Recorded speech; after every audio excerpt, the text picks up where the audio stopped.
around this time of the year, and I'll reflect in one slide on one of the years where we did good work. So I'll tell you a few new developments which are happening. We are, as an institute on the experimental side, very much busy with our interferometric machine, gravity, but that doesn't affect this research so much. And we are preparing ourselves for the ELT, which will come on, we hope, in 4 years. And then we'll see as a next big leap. Okay, so I'll tell you about mostly work from the VLT and the spectroscopy there, and some also with the now finished, upgraded Plateau de Buhr interferometer, NOEMA 12 antennas, 15 meters each. So if you take the overall sensitivity, it is at least at 3 and 2 millimeters, equivalent to ALMA. Okay, so just to make clear that ALMA is not the only show in town anymore. All right, so let's reflect a little bit on, one of the early meetings we had here in this workshop. We were at that time, and you were excited and working on the evolution of the cosmic star formation rate. And of course, that has been a very prominent leadership in coming to the recognition that 10 gigayears ago or so, the star formation rate per volume was about 20 times higher then than now. And of course, the big question at the time was, why? Why would that be? And it was then pretty clearly also recognized that this was in the individual galaxies. So it was not that there were more galaxies around or something like this, but in the individual galaxies, luminosities were generally much higher. And then HST came along, and the first pictures galore, beautiful pictures. And everyone admired them. I still remember Lotz and others here presenting the first analyses of the morphologies and all of this. And of course, it's pretty easy to see these do not look like modern galaxies. They are clumpy, obviously, gradients in extinction in them. And so they will look more like the kind of stuff you find in a local universe when two galaxies have strongly interacted. And add to this the fact that the typical luminosity there per galaxy, at least for the more massive ones, is identical to what we call in the local universe ULERGs. So very, very luminous, out of proportion, so to speak, galaxies which are undergoing a late stage merger with a lot of gas around.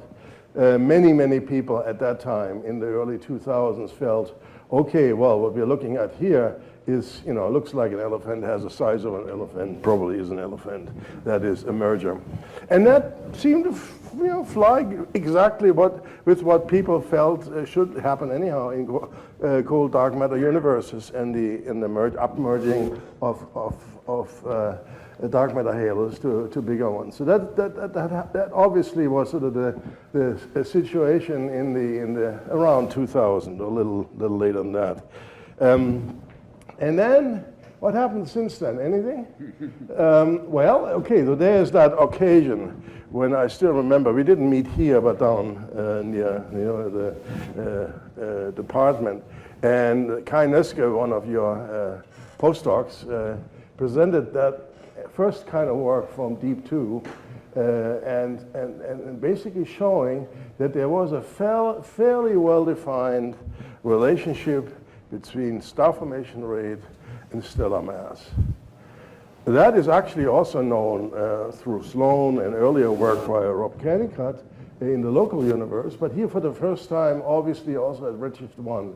Well, that wouldn't be if it's merger dominated. Shouldn't you have a huge scatter in the relation? No, it was actually a fairly well-behaved main sequence. And as more galaxies were found per year, then more and more evidence came in here from Emanuele Daddi in Europe, but then also David Elbas from the European space-based work, that indeed this idea of a main sequence seemed to be pretty good, and that implied more order. Now, I do know that not everyone is convinced of that. In fact, some of you were, Chris included, at Ringberg 2 weeks ago, where Chuck Steidel basically said, "Oh, I don't believe in the main sequence." So it's clear that not everyone is, because it's not a, it's not a, it's a lot of scatter, plus minus 0.3 dex scatter.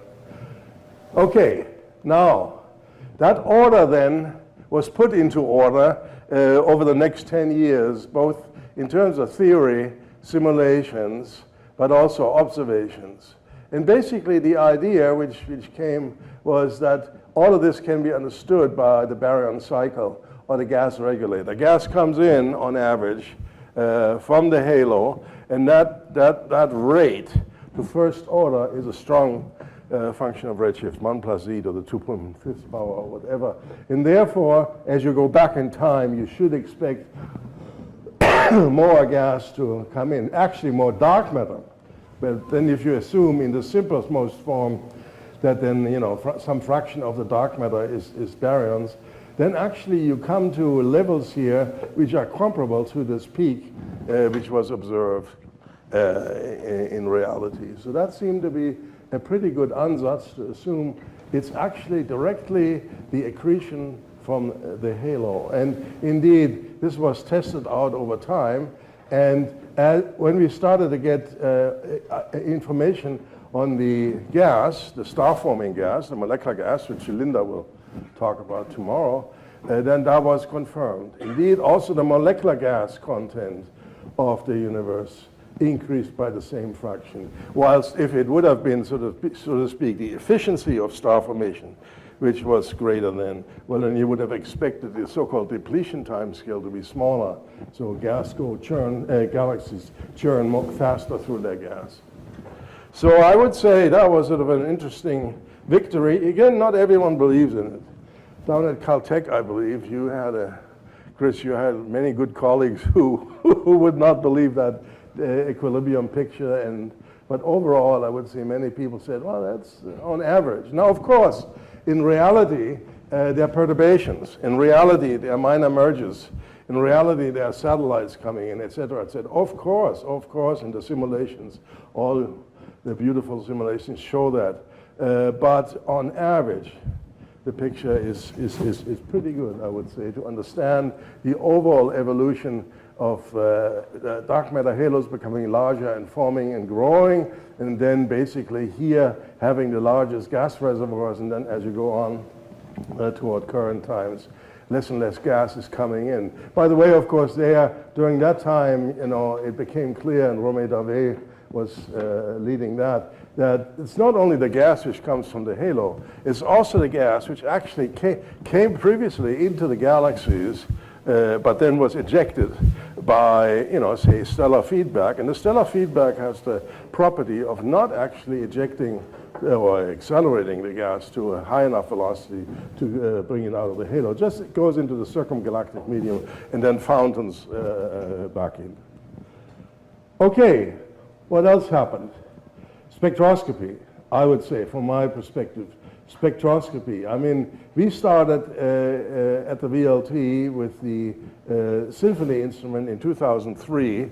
We were extremely proud about our first adaptive optics assisted high-resolution imagery of a galaxy, spectroscopic imagery of a galaxy at redshift 2 in 2005 and 6. But then, many people brought powerful spectrometers to the big telescopes, and in particular integral field units. So the situation now, as you see here, is 10, 15 years later, we have overall samples of a bunch of thousands of galaxies in the redshift range 0 to 3. Not much beyond 3, because obviously there it's harder to do from the ground. Also the lines are not favorable, as favorable like H-alpha. But of course that's what JWST is going to do now in a major way. So that really, I would say, kept many people busy. Also, actually, some of it you can do with slits. So the Mostev experiment really did add, another few hundred galaxies to this large set of galaxies. So what did we learn? Well, the first thing which I came here to talk to you about, and others from our group, was, well, these galaxies look like things which rotate. And every time Sandy would be here, she would say, nah. Nah. So I still remember one of the first times we were in this room here, the discussion, well, couldn't it be outflows?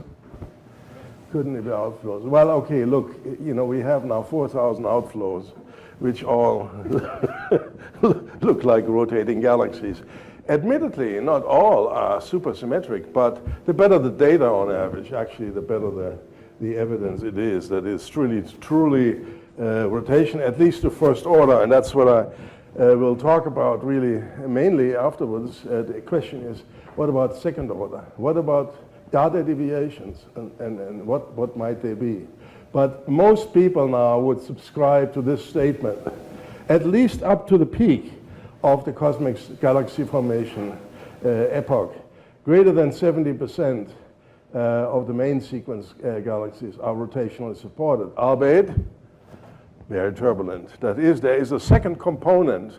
Let's call it random motions for the moment. We wouldn't know that. Maybe you're doubtful and say, well, maybe you're hiding away some other effect within the galaxies which you haven't resolved. So that's something we should keep in mind. But anyhow, rotationally supported, so the rotational patterns are there, and for more than 70% of the galaxies. And we'll see whether this holds up at higher redshift.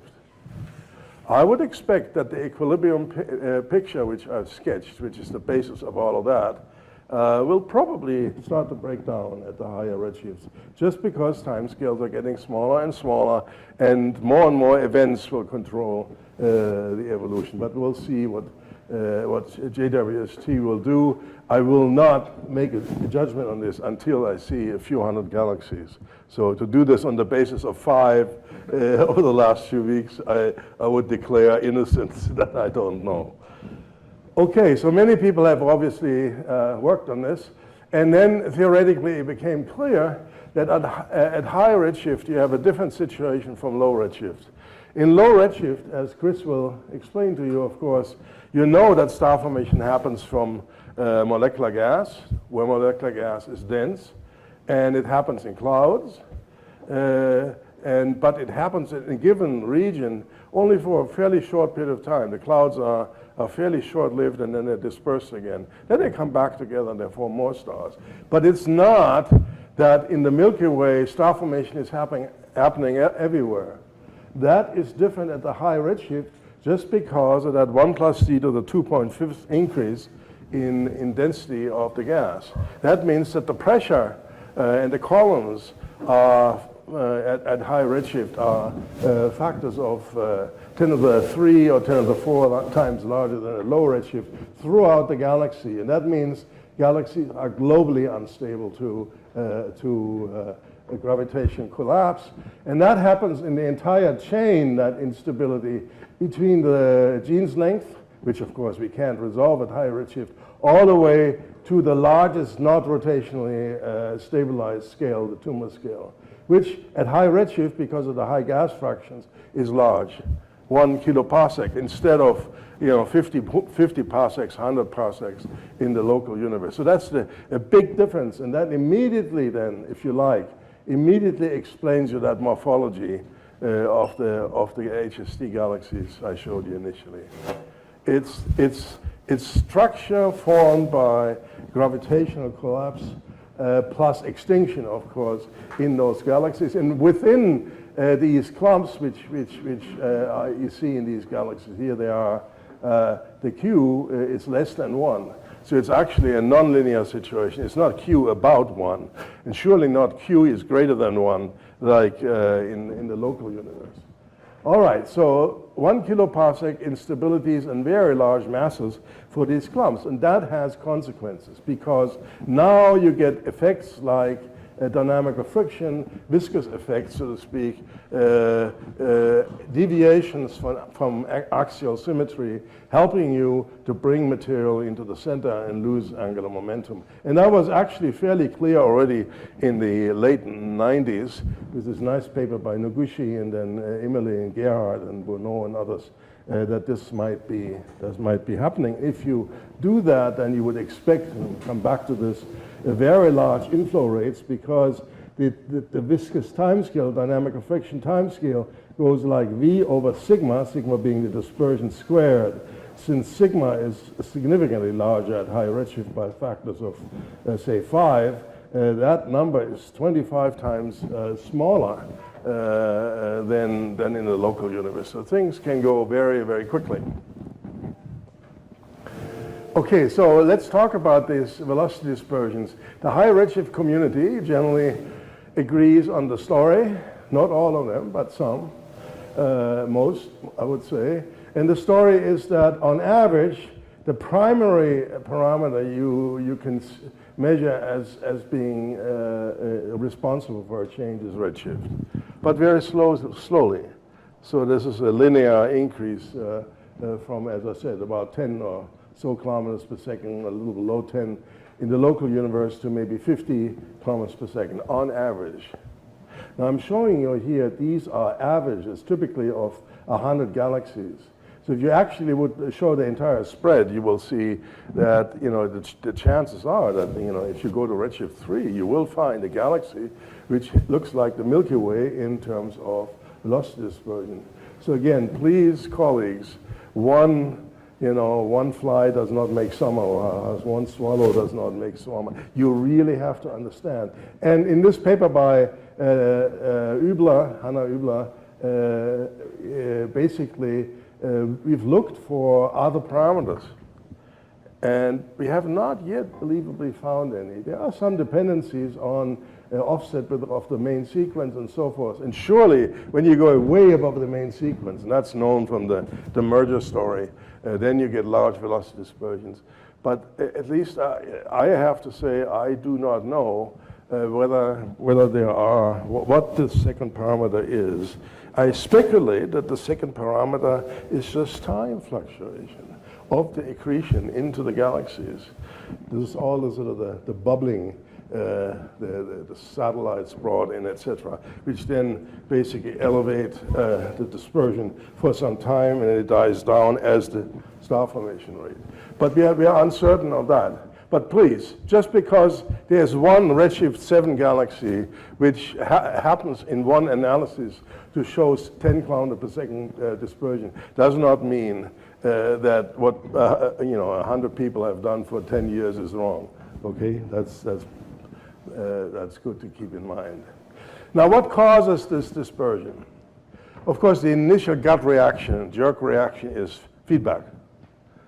And indeed, you would think in the local universe that's the case. And the simulations, of course, show that much of that is highly plausible. But then if, at least I remember, I asked Avishai the other day again, when you said that, I said, but isn't it the case that the outflow per se actually, goes through the holes, and the interstellar medium is very, very structured. Therefore, yes, it's clear that certainly the H2 region flows affect the surrounding gas. But does a supernova really does that do that for every galaxy, for every cloud in the vicinity, or is not much of that outflow is sort of going into the CGM, and then there is some amount of that, but not the entire momentum goes into the medium. In any case, in theoretical work which already happened 10 years ago by Ostreicher and Shetty, it became clear that the amount of velocity dispersion you can explain through feedback processes in the presence of gravity in the z direction is no more than about 20-25 kilometers per second. Okay? So these large numbers cannot be explained. For that you need another source, and that other source is plausibly in the accretion of gas losing its potential energy either as it comes in or then through these interactions in the clumpy phase and comes in. And that's been put in a very beautiful paper by Mark Krumholz et al. And there's actually also a new paper now, and that can explain this very large increase of velocity dispersion. By the way, you might of course ask, well, this is mostly an ionized gas. Could it be that the molecular gas is not as turbulent? It is not, but the difference as far as we know at this point is relatively small. So, where an ionized gas component might have 50 kilometers per second dispersion, the molecular component in the same galaxy would have maybe 40. So it's smaller, but it's not hugely smaller. Okay, can we now see this radial matter transport? So now I'm getting into the second order work, which we are working on right now. Here you have to go with all the best guns, highest resolution, adaptive optics, and preferentially an ELT if you happen to have one. Okay? And then you can go deep enough so that, here's your HST image of a redshift 2 fairly face-on system, fairly clumpy again, and you can see the extincted nuclear region.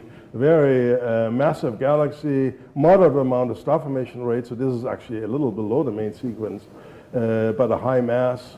It's sort of near the Schechter mass, moderate bulge mass. So this is sort of a typical Joe on the street here at high redshift. And here we can get data both in molecular gas as well as in various species of ionized gas, H-alpha and also nitrogen-2, and look at the dynamics. Then we subtract the mass model, which we get a priori from the rotational pattern. So we make a dynamical model of the galaxy. Then we subtract the expected rotational component of it and look at the residuals. So here you see this in 4 different partitions for 4 different species. So that's CO4-3. That's H-alpha at a moderate resolution, but that allows you to go further out, or at high resolution, and this is nitrogen-2. So if you look just at the velocities, they all look the same. So that's good. That tells you that the galaxy is rotating with the axis, which is about in this direction. So now let's subtract that rotational motion in every single case. And what you get are residuals where there is a gradient along roughly north-south direction here, plus minus 60, 70 kilometers per second, in the same direction in all these species. Now, if this is planar, that is, if it is in the plane of the galaxy, then sin I is substantial. I mean, it's substantially less than 1. And therefore, the actual velocity you would infer in the plane is near to 100. So that's a third of the circular velocity. This is not trivial. I'm showing you this particular case because you can see that you see similar patterns in different species, but you could of course get hung up on various things here at the edge where of course it may very well be that the signal noise ratio is just not good enough in these parts of the galaxy. So there is a strong interaction now going on, and I'm glad to see that between the observers and the theorists, and it should be to interpret this. What is it we are looking at? Is this the cosmic web streaming? Is it non-axis symmetric mass distribution? What about bars and spiral arms? We have believed for some time that there shouldn't be much bars at high redshift where the galaxies are so hot, or is it constant dynamical friction, etc. And the current state of affairs as a function of redshift, velocity dispersion, and then velocity of this inflowing component for 8 galaxies at this point is indeed at high redshift. This effect is large. In all these cases, and indeed, if you use the Turmer interpretation, the ratio of the observed to the theoretical number is approximately 1. But this is early times. I'm sure there are more random effects coming in as well, but that is actually quite promising. Okay, so you want me to finish? Okay. Well, that is fine. I would have said that, of course, another big area of research are rotation curves, hoping to get at the dark matter empirically. And the advantage of high redshift work is that actually because of the redshift, you get fairly far out with H alpha. Yes, we do not have H1. But effectively, in terms of modern numbers, we're getting out to fairly far out in the galaxy. And, you know, we have now a sample of 100 such galaxies spanning the main sequence. And let me just summarize this here. Basically, what we see is that the average dark matter fractions are coming down, not up, down, as you go to high redshift, in particular at redshift 2. So the interpretation, I don't have time to explain this, the interpretation is that the same processes which lead to the inflow, the very fast inflow of galaxies into the centers, lead to star formation, of course. That leads to feedback, and the feedback basically heats up the dark matter and then basically starts ejecting some of the inner parts such that the dark matter distributions are not anymore cuspy, which would be, you know, NFW would be 1, but more flattish. That's early times, of course. Then later on, you know, the situation changes. But we do have fossil records of this, which are the early type galaxies at the redshift 0, and they show much the same kind of pattern. So also here I would say, yes, it's early times, but you know, I think there's a lot of stuff which, so that's the story in a few pictures. Thank you.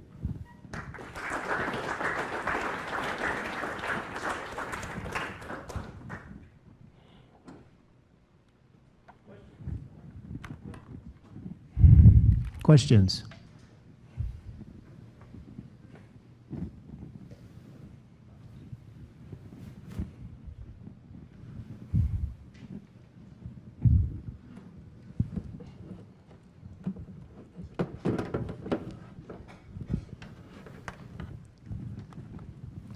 I was wondering, Reinhard, what do you expect from NIRSpec rotation curves?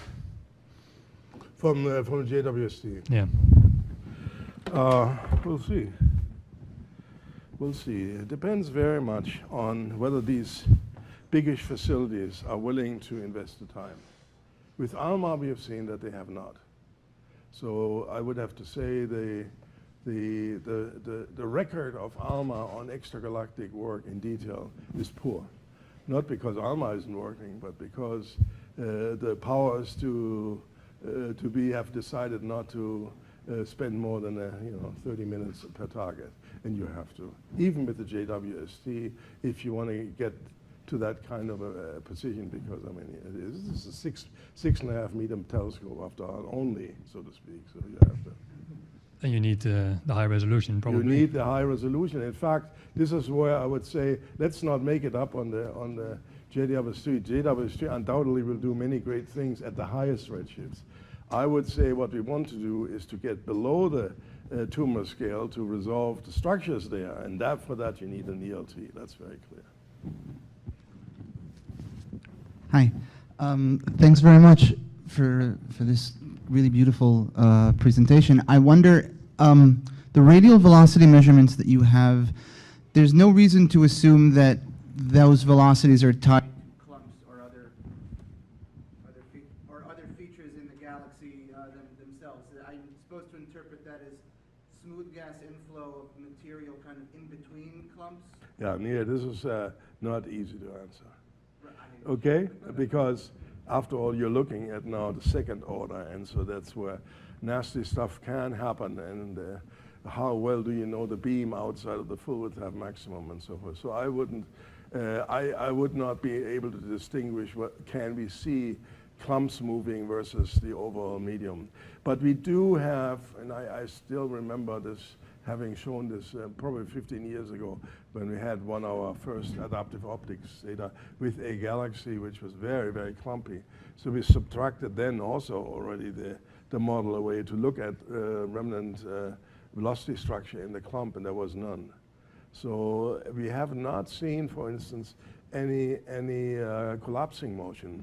Abhishai will remember that. I mean, obviously, you know, if this is nonlinear gravitation collapse, where is the local collapse? Can we see it? No, so far not. Okay, next speaker, please. Take right now, everyone.